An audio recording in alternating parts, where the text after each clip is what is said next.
YouTube family, welcome back. If you're a first timer, I'm DevanOnDeck. I talk about fashion and tech here, and today I got 4 pairs of shoes to my right that are a little bit on the weirder side. Some guys might call them ugly, some of y'all just won't be able to get even why I got them in the first place, but it doesn't matter. I think it will make for interesting conversation at the very least, and I'm excited to show you after this intro. Ooh, I'm a pretty man.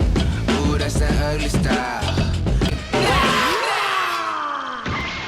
Now these first 2 shoes are identical twins but in different colorways. They are the Nike Presto Tint and they're a collaboration with Comme des Garçons. This particular model actually dropped in 2002. It was designed by the same guy who designed all the iconic Jordans, Tinker Hatfield. But this unique silhouette, as you probably could guess, was way too ahead of its time and it was a big flop. And fast forward to 2018 at Fashion Week, CDG debuts these on the runway and people go crazy for them. They're sold out almost everywhere, especially in larger sizes like size 11, so I had to get these for resale. As you can see, the upper is fully textile with the structural spine of that tent semi-exposed on each lateral side of the shoe. If you pull the tent back, you'll see there's 2 or 3 different patterns of textile in here, and you have a pull tab lace system underneath. The soles on these are identical to your regular Presto except for the inner lateral side of the shoe. You see at the midsole you have this leather detail, and to me these look like some shoes that an anime character would wear, like in a futuristic looking anime. And as a fan of Japanese style and a fan of the Presto, I've had them numerous times since they first came out in the early 2000s. Even if I don't wear these a ton, I think I'll always appreciate them, and even in hand they just feel good, they look good to me, and I'm glad I got them. And just like I always advise on this channel, when you want to try something new in style, you want to have a place of familiarity,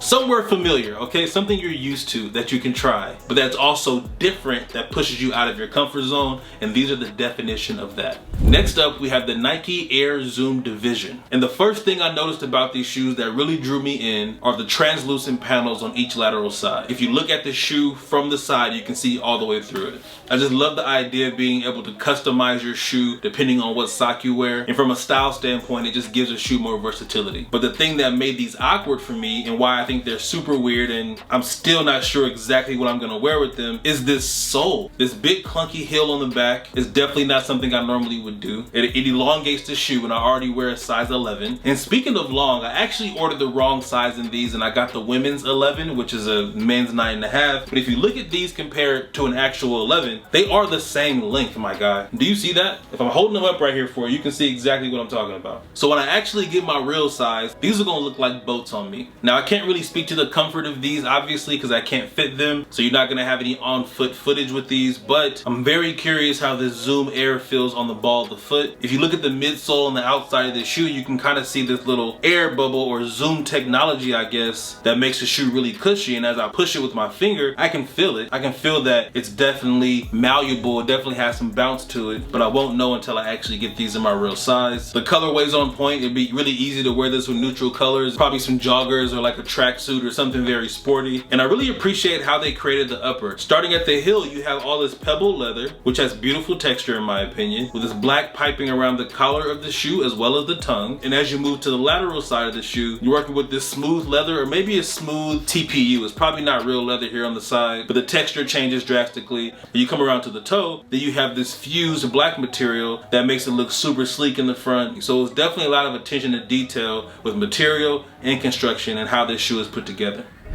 Now last but not least are my Y3 slides. Now I'm gonna start by saying these are the most comfortable slides I've ever put on my feet. They're by designer Yohji Yamamoto, as you guys know, where the Y comes from in Y3, and the 3 comes in the form of Adidas 3 stripes. This upper is made of super soft neoprene, and the midsole is made of a material called Peron. It's a super lightweight yet super dense foam that is very comparable to Boost in the way that it's super comfortable, but the density is to add the durability so they last you a lot longer. Now the thickness of this sole is definitely excessive from an aesthetic standpoint, but when you actually put them on your feet, you see why they added all that extra foam in there, because it adds a level of comfort that I've personally never felt. And another reason is that maybe Yohji Yamamoto was inspired by the traditional Japanese sandals. I think they're called Gita. I might be pronouncing that wrong, but I don't think it's a far stretch to imagine that might have had something to do with the thickness of the sole, but I know it definitely makes for comfort for sure.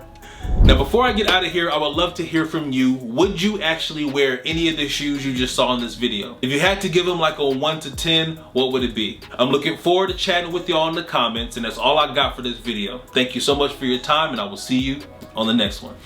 Peace.